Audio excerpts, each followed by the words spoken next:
بعد اسبوع لين كان مستريح في اوضته وجونج خرجت ولين فينج سألها تعافيتي وهي دعته يدخل عالم الصور وجوه عالم اللوحة جونج الحقيقية كانت مستنية لين فينج ولين سألها بقالي قد ايه ما جيتش هنا وهي ردت كام شهر بس يلا نروح البيت هطبخ ليك وبعد شوية لين فينج كان بيستمتع بالعشاء معاها واشاد بيها وقال مهاراتها في الطبخ اتحسنت تاني وهي قالت طالما عاجبك قولي تحب تاكل ايه المرة اللي جاية وهتعلم وبعدين لاحظت الألعاب النارية بره وقالت صح النهارده مهرجان الفوانيس نسيت وبعد شويه جونج سالت لين فينج ينفع تعمل امنيه للالعاب الناريه ولين فينج رد وقال لها طبعا تمنت ان الوقت يقف عند اللحظه ديت للابد علشان عمره ما يسيبها ولين فينج سالها حسيتي باي تغييرات الفتره الاخيره وهي ردت مش عارفه ليه بس دايما بحلم ولين فينج سالها حلمتي بايه وهي قالت بقى حلمت اني ميته وبقيت شبح ولين فينج فكر هل دوت قبل استعاده الوعي الكامل وسال حلمتي ايه كمان وردت حلمت بصوت بيقول لي اللي بتمر بيه دوت دلوقتي كله وهمي وقالت له حاسه ان العالم كله وهم بس انت الحقيقي ولين فينج فكر وواضح زي الصيدلاني جونج كمان بتسترجع ذكرياتها بس جونج الحقيقيه ماتت من 50 سنه وبقت لوحه الشبح والنظام اداله مهمه مساعده لونج في اللوحه لاسترجاع ذكرياتها بثبات ولو عرف جونج انها ماتت ممكن تختفي ولين فينج فهم لازالته لازم يلاقي طريقه تخليها تقبل الحقيقه وجونج قالت خايفه جدا ان يوم تصحى وما يبقاش في حاجه وحتى وجودها نفسه ولين فينج قال لها ما تخافيش انا معاك وهفضل جنبك دايما وهي شكرت لينفينج وبعد شويه لينفينج قال لها تنامي نامي بطمانينه انا معاكي ولينفينج فكر كل حاجه في اللوحه خيال من عمل سيده الدير وجود جونج نفسها وهمي فلو عرفت الحياه هي هتنهار وجونج كانت بتحلم بماضيها لما اتقبض عليها من رجاله ويبو باي وشافت انها مش قادره تهرب فاختارت تموت قبل ما تقتل نفسها وقفها الهمج ويبو باي ادى اصحابها لرجالته علشان يتمتعوا بيهم وهو هيديها درس بنفسه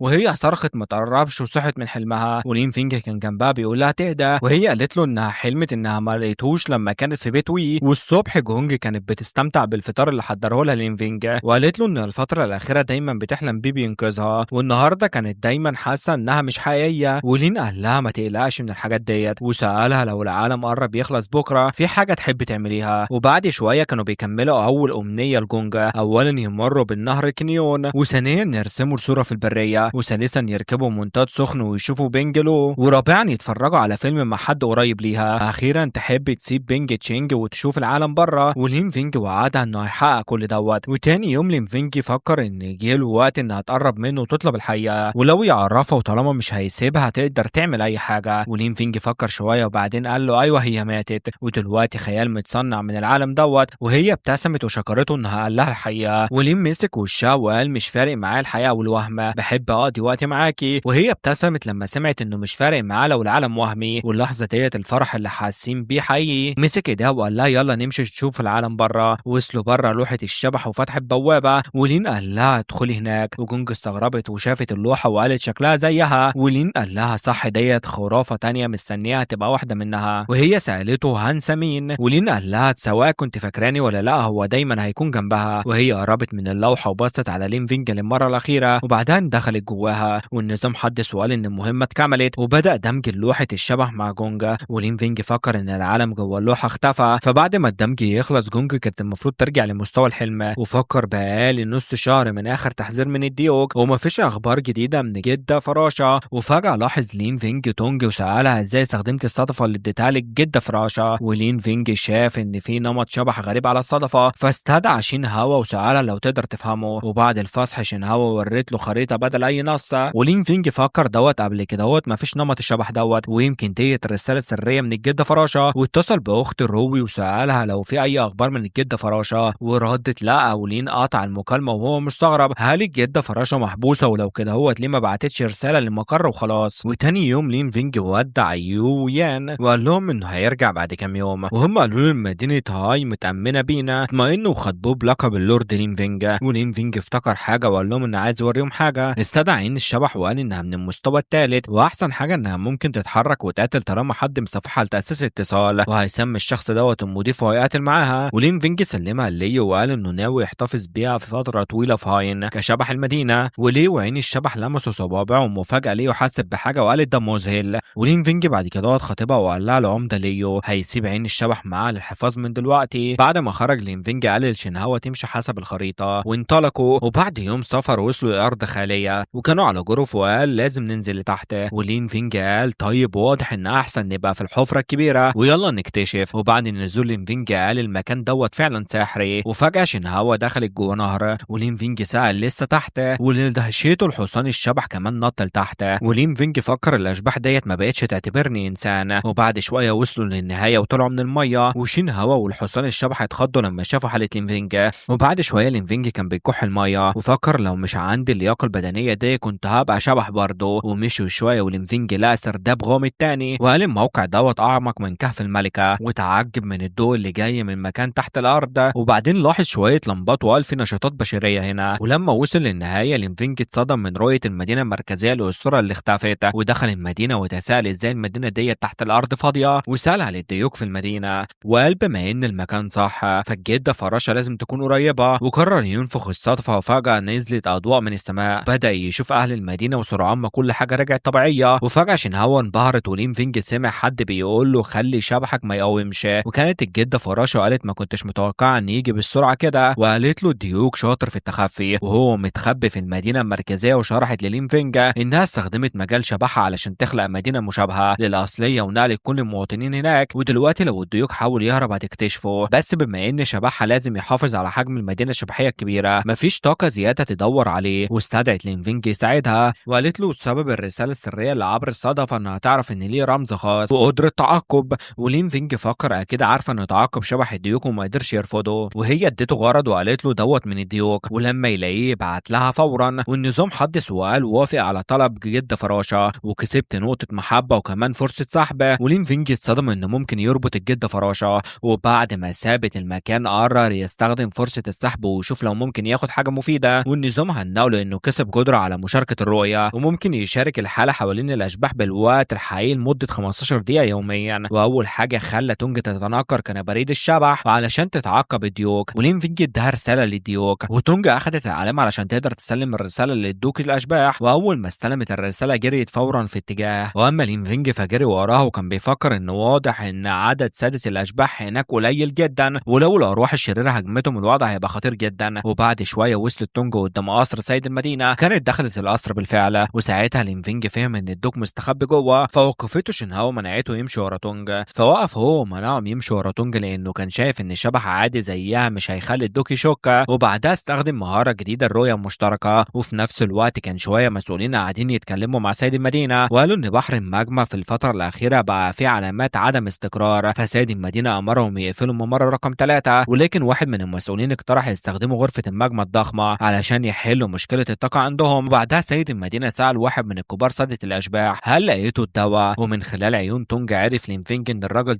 هو دوك الاشباح. فمن غير ما يضيع وقت كسر قوقعة كي علشان يستدعي الجد فراشه. وفي نفس اللحظه باقي المسؤولين كانوا بيقولوا لسيد الاشباح ان يستدعي اشباح علشان يستلم الرساله من شبح ساعة البريد ده، لكن الغريب انه ما استدعاش اي شبح. وفجاه وصل لينفينج وقال لهم هو مش قادر يستدعي اشباحه لانه اصلا مش الشخص اللي انتوا فاكرينه. وغضب دوك الاشباح جدا وسال لينفينج انت مين وايه الكلام اللي بتقول لكن لينفينج قال له يبطل تمثيل لانه ببساطه ما يعرفش شكل اشباح الراجل العجوز الحقيقي، وعلشان كده هو مش قادر يستدعيهم وما عندهوش اختيار تاني. فكشف الدوك عن شكله الحقيقي وهاجم لينفينج فورا، لكن الجده فراشه وقفت الهجوم بسرعه. وفي اللحظه ديت اكتشفت الشكل الحقيقي لدوك الاشباح، فقالت له الجده فراشه دلوقتي مفيش طريقه للهروب. لكن المفاجاه ان الدوك ابتسم وقال كل كان ماشي حسب خطتي. وبعدين سالهم انتم فعلا فاكرين ان قصر سيد المدينه؟ وفجاه لقوا نفسهم في فضاء فاضي تماما. وساعتها لينفينج فهم الحاجه شبح المجال بتاع الدوك، والدوك كان عامل المسرحيه دي كلها علشان يذبحهم، وقال لهم استعدوا لان العرض الحقيقي لسه هيبدا. وفجاه في اللحظه اللي بعدها لينفينج لقى نفسه محبوس جوه تابوت وما قدرش يستدعي اي شبح، ففهم ان المكان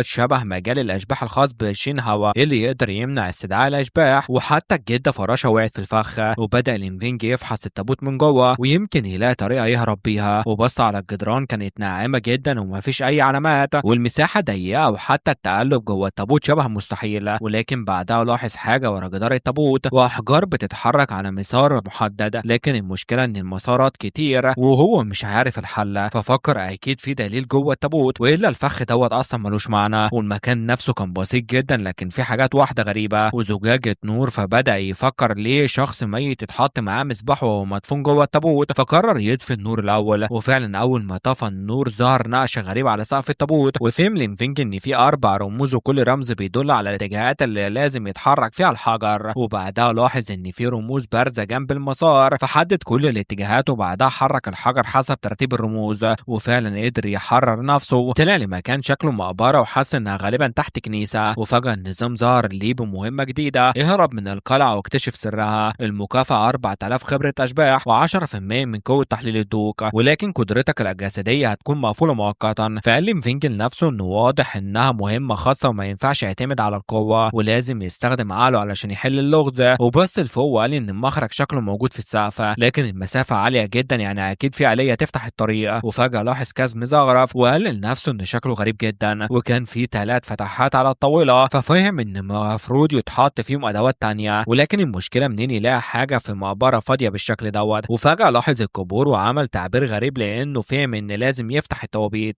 فحفر واحد من القبور وفتح التابوت. كما توقع كان مليان ادوات مختلفة، فحفر باقي القبور كلها لحد ما لقى الحاجات اللي بيدور عليها، وساعة رملية. واول ما حط الساعة الرملية جنب الكأس بدأ الدم يملى الكأس، وفجأة بدأ فم لينفينج يوجعه، فتعجب وسأل نفسه ايه اللي بيحصل. وفجأة حس بعطش شديد جدا لانه عايز يشرب الدم كله، وبدأ قلبه يحس بحاجات غريبة. فسأل نفسه مش ارض الاشباح ديت مجرد وهم خيالي، لكن ما قدرش يسيطر على نفسه وشرب الدم اللي في الكأس. وبعد ما شربه رجع طبيعي تاني، وفجأة المسبح بدأ يطلع لفوق، وفي نفس الوقت اتفتح ثقب في السقف. ولما طلع لينفينج لفوق لقى نفسه في غرفة غريبة وشكلها زي معمل أسرار، لكن فجأة اتخض من صوت زئير قوي. ولما بص وراه شاف حد محبوس ورا قضبان، ولدهشته كان ذئب بشري، وكان واضح ان دمه اتسحب منه تقريبا كله. واول ما بص على جسمه لاحظ كأس، وفقال لنفسه ان الكأس المقدس دوت هو نفسه بالظبط اللي كان فوق المسبح، والدم بيختفي اول ما ينقط جواه. وساعتها فهم الحقيقة ان الدم اللي شربه قبل كده هو كان دم الذئب البشري دوت. وفجأة بدأ لينفينج يرجع واتصدم اكتر لما بص في المراية لانه لقى نفسه بقى شبه الدوق. فقال لنفسه ان الغرفة السرية ديت واضح انها بتكرر حسب تجربة الشخص نفسه، علشان كده هو قرر الاول يرجع ويعرف الحقيقة الكاملة للقصة. وبعد ما فتش الغرفة لقى صندوق مقفول مخبي، والقفل كان مكون من 4 ارقام. ففهم لينفينج ان دليل كلمة السر اكيد قريب من رف الكتب، وبالفعل كان في شوية كتب في الصف الثالث الوانها مميزة. في ساعتها فهم ان السر متعلق بترتيب الكتب الحمراء، وبعد ما لف الكتب 90 درجة اكتشف الإجابة 2 3 5 9. وكما توقع أول ما دخل الرقم اتفتح، وجوه الصندوق لقى صور كتيرة وكراسة قديمة، وأول صفحة كانت رسم ذاتي للضوء، كان اسمه آدم روسيل، كان معاه في الصورة بنته بيلا. ولاحظ إنهم بيحملوا نفس اسم العيلة، عيلة من سرداب الموتى. ففكر لينفينج وقال واضح إن القلعة ديت أصلا ملكه، بس إزاي اتبعث للحياة تاني. والملاحظات اللي في الكراسة كانت بتقول إن عيلة روسيل عيلة من صيادين الشياطين، كانوا بيطاردوا الأعراض خطيرة زي مصاصين الدماء والزياف البشرية ومن أجيال طويلة. وكمان كانوا بيعملوا أبحاث بيولوجية كتير، وقدروا يطوروا مثبتات فعالة. لكن تحالف عشيرة الدم بقيادة ملك مصاصين الدماء كان بيحاربهم بقاله مئات السنين. لكن في الفترة الأخيرة واحد من العيلة خانهم وانضم لعشيرة الدم، كمان سرق ملاحظات التجارب. ولو اكتشفوا مكان قلعة روز النتائج هتبقى كارثية، علشان كده هو كان لازم يحمي بيلا الصغيرة وما يسمحش لأي أذى يوصل ليها. وساعتها قال لينفينج واضح إن القلعة الحالية تسيطر عليها من عشيرة الدم. كمان عملوا تجارب على الدوق وحولوه هو كمان لمصاص دماء. فقرر لينفينج الأول يدور على طريق يهرب بيها، ولحسن الحظ كان في خريطة للقلعة جوه الصندوق، ولو مشي في الممر ونزل دورين هيقدر يوصل للقاعة الأمامية. لكن علشان يحتاط قرر ياخد معاه المثبتات اللي كانت مذكورة في الملاحظات، وأخدها وقرر يجربها الأول على الذئب البشري. لكن فجأة لاحظ إن السلسلة اللي لابسها الذئب نفس السلسلة اللي كانت لابسها بنت الدوق. وكمان توقع إن أول ما حقنوا بالدواء رجع شكله البشري، واتضح إن الذئب كان بيلا بنت الدوق. وقال لينفينج بصدمة إزاي دوت يحصل، ده قاسي جدا. وساعتها افتكر موديه ومسك إيديها، وفي عيون بيلا كانت شايفاه كأنه أبوها، وقالت بصوت ضعيف إنها بردانة جدا. وبعدها وقعت على الأرض وماتت. وفجأة الأرض بدأت تهتز، فقال لينفينج لنفسه واضح إن المكان دوت مش مناسب نقعد فيه كتير. فلم كل الحاجات اللي لقاها في الصندوق بما فيهم مثبتات، وبص ناحية الباب وهو بيفكر إنه مش عارف هل في أعداء مستنيينه بره ولا لأ. فمسك قطعة مراية مكسورة وباستخدامها قدر يشوف اللي بره، وكان في 3 حراس في الممر. فاستغل صوت جرس الساعة وتخلص من أول حارس وحقنه بالدواء، وقبل ما حد ما يلاحظ لبس هدوم الحارس وتنكر مكانه، وفكر إن التنكر دوت هيخليه يتحرك بحرية جوه القلعة. وبعد ما نزل لتحت لاحظ إن كل الناس رايحة ناحية قاعة الاجتماعات، فقرر يمشي وراهم. وكانت الزعيمة بتقول إن أكبر عيلة صياد الشياطين انتهت خلاص، وإن النهارده هو بداية جديدة لعشيرة الدم،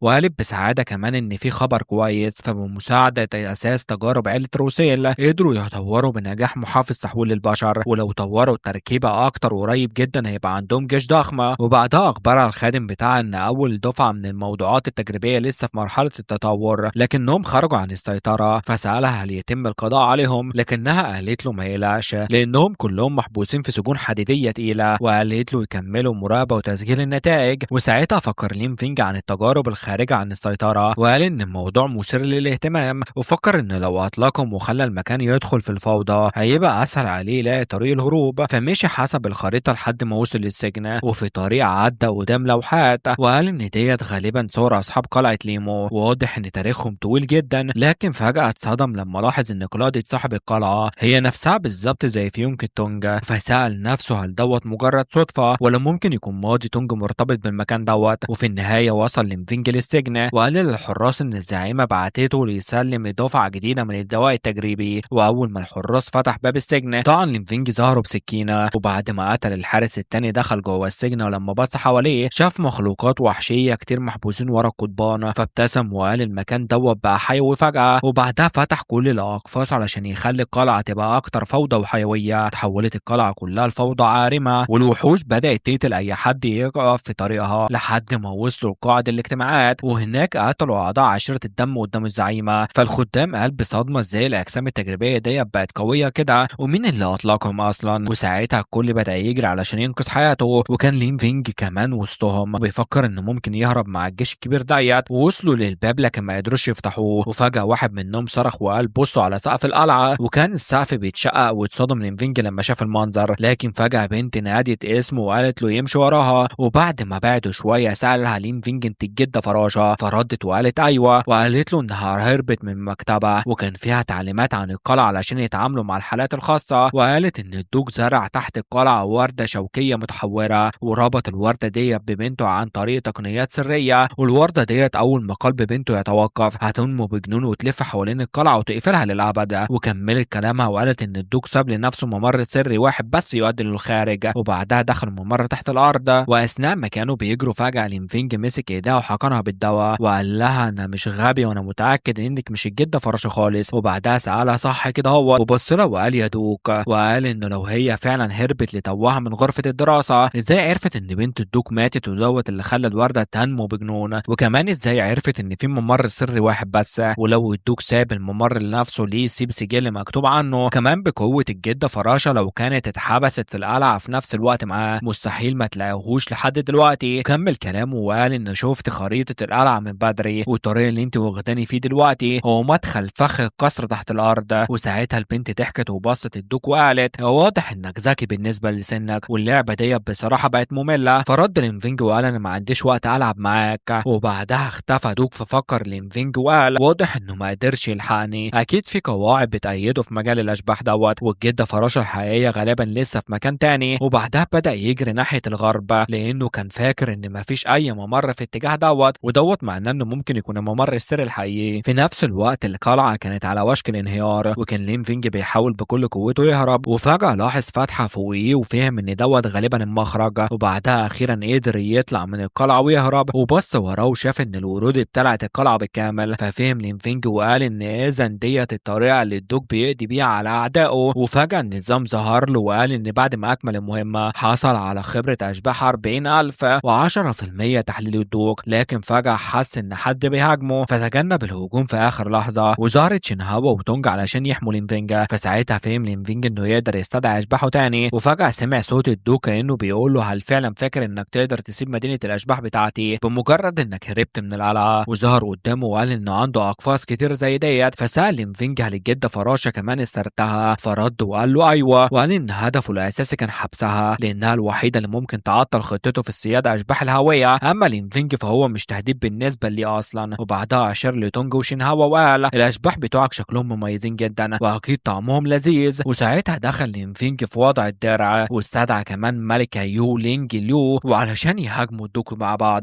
وفكر لينفينج ان جونج لسه نايمة والخصم قدامهم مستوى حلم واتبعث من سنين طويلة ومستحيل يقدر يواجهه لوحده لمدة طويلة، علشان كده هو لازم ينقذ الجدة فراشة. ومسك لينفينج ايد تونج وقال لها ترجع لورا شوية وخلى الملكة ولينج لو يشغلوا الدوق، وبعدها طلع شنطة الرسول من المخزن وقال لها دور على صاحبة الصدفة، وقال لشينهاوا يمشي ورا تونجا، وبعد ما يلاقوا الجد فراشة هيستخدموا هروب الهوية علشان يخرجوها. بعد ما مشوا اندفع لينفينج ناحية الدوق وهو بيصرخ خليني ألعب معاك أنا كمان، فضحك الدوق وقال هتدفع تمن بدمك. وبعدها اتصدم الاتنين وقال الدوق نادرا إن إنسان يمتلك القوة ديت، لكن في الآخر أنت مجرد إنسان. وبعدها ضرب لينفينج وخلاه يطير بعيد، وفي نفس اللحظة لينج لو هجمته وسحقت راسه، لكن الصدمة إن دوت ميأثرش عليه خالص. وبعدها استخدم خفافيشه علشان يهاجم الملكة، فقال لينفينج إنه مش قادر يصمد أكتر من كده هوت، لكن فجأة سمع صوت الجد فراشة وكانت بتقوله ما تقلقش أنا هنا، وسألته أنت كويس، لكن لينفينج قال لها سيب الكلام دوت دلوقتي وتعاملي مع الدوق الأول. فقال الدوق واضح إن قللت من شأنك، وفجأة اختفى هو ومجال الأشباح. واتصدم لينفينج والجد فراشة مش مصدقين إن الدوق هرب ببساطة كده، فقال لينفينج إن دوق عارف إنه ما يقدرش يواجههم مباشرة، فقال للجد فراشة لازم نلحقه. وبعد شوية لاحظ دوق إن لينفينج بيطارده، وأثناء مطاردة الجد فراشة ليه فكر لينفينج وقال متوقع من الزعيمة تحركها هيكون سريع كده، بس للأسف تجنب شينهاوا هيحتاج شوية وقت علشان يشتغل تاني. وبعدين لاحظ حاجة وسأل الجد ليه الدوق فجأة زود سرعته، وقالت له يبص كويس على الأرض، وقالت له البحر الدموي اللي بيفرزه بيموت الكائنات اللي على الأرض بالتحديد، وبيشرب كل الطاقة اللي بيعدي عليها سواء كنت كائنات عادية أو أشباح، والطاقة اللي بيشربها بتتحول لطاقة أشباح خاصة بالدوق. وساعتها كده هو سرعته زادت جدا، وكملت وقالت حتى لو سرعته الحالية قريبة من سرعتي عاجلا أو آجلا طاقة الأشباح هتخلص، وساعتها هينتظروا اللحظة ديت. وبعد 3 ساعات كان لينفينج بيفكر إنه اتحمل الدوق ممتاز، وهم وصلوا للمنطقة الشمالية الغربية وهم بيلحقوه. وبعدين فكر في جونج وفكر في تقدم دمجها، وبعدين النظام قال له تقدم التعافي أثناء الدمج مع رسمة الأشباح 10%، وقبل ما تتعافى تماما ممكن يلعب 3 معارك مؤقتة. واتفاجئ لينفينج وقال يعني ممكن يلعب معارك مؤقتة، وفكر يمكن قوة جونج خلاص قربت من الحلم، وحذر الجدة فراشة وقال لها المكان دوت مش كويس، وقال لها دوت واحد من 8 أماكن شريرة بحر الموت، وشرح لها إن في أشباح من الدرجة الثالثة في كل مكان. وفجأة خرج الاتنين من أشباح الهوية من الدرجة الثالثة من الأرض، وقالت الجدة فراشة ما ينفعش نسيب قوة الدوق تزيد أكتر. وسألت لينفينج هل أشباحك تقدر تستخدم التجنب، وقال لها أيوه. وبعدين قال لشينهاوا تستخدم قريب من الدوق، وأثناء ما كان بيمتص أشباح المستوى الثالثة ظهر لينفينج والجدة فراشة قدام الدوق، وبدون أي تضييع للوقت هجمته الجدة فراشة، بس الدوق قدر يتصدى للهجوم. كان لينفينج بيقاتل خفافيش الأشباح، وفكر لو الراجل دوت هيرجع للغرب وشريط السيطرة على الماستر كان